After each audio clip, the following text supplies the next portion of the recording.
Mi nombre es Ana Uriel Muchi, soy antropóloga de la Universidad de Buenos Aires y desde hace varios años estoy trabajando entre Argentina y Colombia, sobre todo estudiando cómo, digamos, las sociedades procesan los pasados de violencia y las violencias presentes, digamos.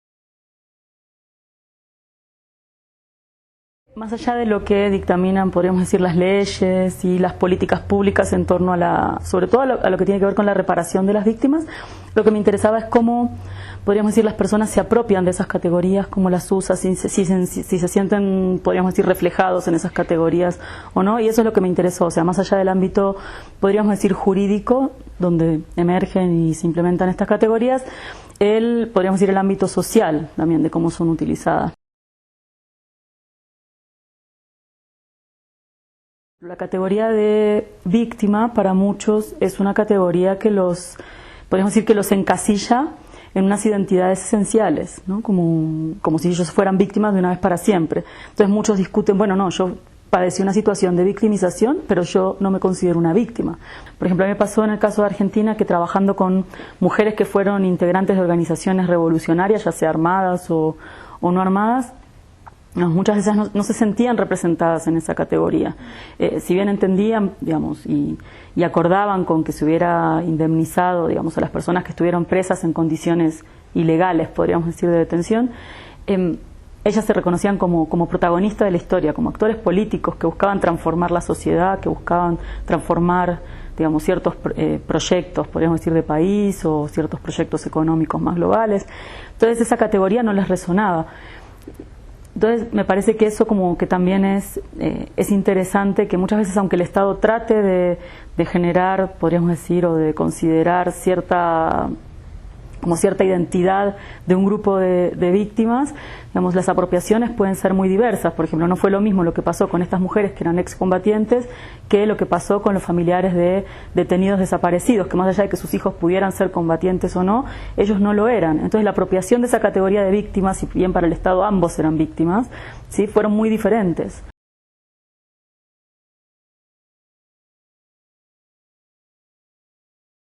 Muchas veces esta categoría de víctima, como contraparte, obviamente tiene la de victimario, ¿no? Y entonces ahí siempre se presentan unas negociaciones. ¿Quién es reconocido por el Estado como víctima o quién es, digamos, a quién se le atribuye la categoría de victimario, que siempre va asociada con la responsabilidad sobre ciertos hechos de violencia? Entonces muchas veces esa categoría también digo que es ambigua en el sentido de que las personas que son catalogadas como víctimas, por ejemplo, por el Estado, para otras son consideradas victimarios, ¿no? Entonces siempre hay unas tensiones ahí y estas categorías legales nunca son fijas tampoco, generalmente también son sujeto de tensiones, de negociaciones.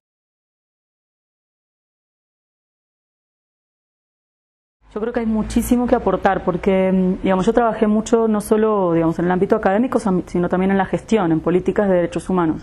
Y la verdad que fue muy interesante, digamos, verlo desde afuera, o sea, como antropólogo podríamos decir observar esos procesos, pero también como antropólogo participar plenamente de esos procesos, por ejemplo, en cómo se construyen argumentaciones o en poder hacer más próximas ciertas posiciones que en un primer momento se plantean como completamente opuestas.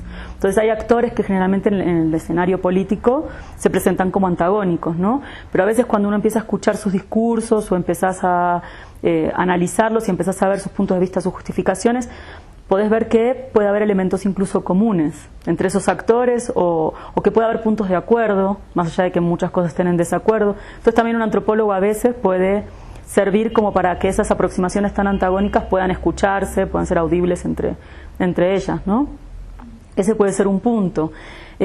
Otro punto, también que el Estado no se maneje con ciertas categorías que son muy fijas, ¿sí?, y donde los sujetos tendrían que encajar en esas categorías, sino más bien que dentro de, podemos decir, las instituciones estatales, los funcionarios piensen en unas categorías mucho más flexibles que se adecúen a la vida de la gente, a lo que realmente le está pasando, lo que sienten, lo que piensan, lo que necesitan. Entonces, bueno, también un poco en eso, ¿no?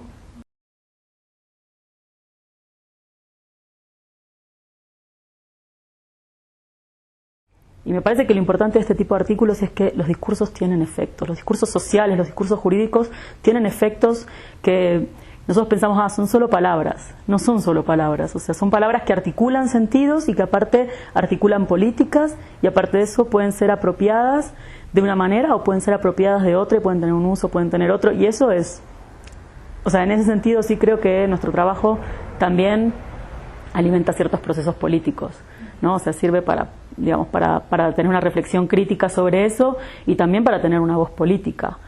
Y tanto en Argentina como en Colombia eso es material de discusión, y se ve acá también. Yo creo que por eso de alguna manera el Centro de Memoria es un bastión político, y cada gobierno que llega va a tratar de, podríamos decir, de cambiar esa mirada o perspectiva que tengan estas instituciones, porque cumplen un rol fundamental en dar legitimidad o quitar legitimidad a ciertos actores colectivos y individuales también, ¿no?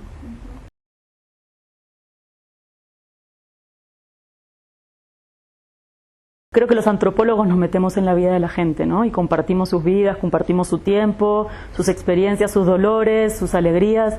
Entonces, en ese sentido, yo sí creo que, digamos, la investigación, que me llevó mucho tiempo, porque muchas de las mujeres de las cuales yo me refiero ahí son personas a las que conocí cuando yo tenía 19 años, cuando empezaba a investigar en antropología, a hacer de verdad un trabajo de campo donde yo era la que diseñaba las preguntas, la que, no sé, tenía mis propias preocupaciones personales. Entonces, en ese sentido, quizás sí, la investigación para hacer este artículo, que fue hace mucho tiempo, sí fue algo que a mí me cambió completamente. O sea, no sé, desde la admiración que sentía por esas mujeres hasta también ver también, ¿cómo decirlo? Como pasar de la idealización a la desidealización, y también ponerme yo en juego como una persona con ciertas ideas políticas que no necesariamente acordaban con las de las mujeres con las que yo estaba trabajando, o con las de los hombres, no sé. Entonces esa experiencia sí me cambió muchísimo. Yo qué sé, para mí ha sido un trabajo maravilloso, porque parte de la investigación esta es un trabajo realmente casi de 20 años. Entonces, eso sí te cambia la vida, o sea, sí.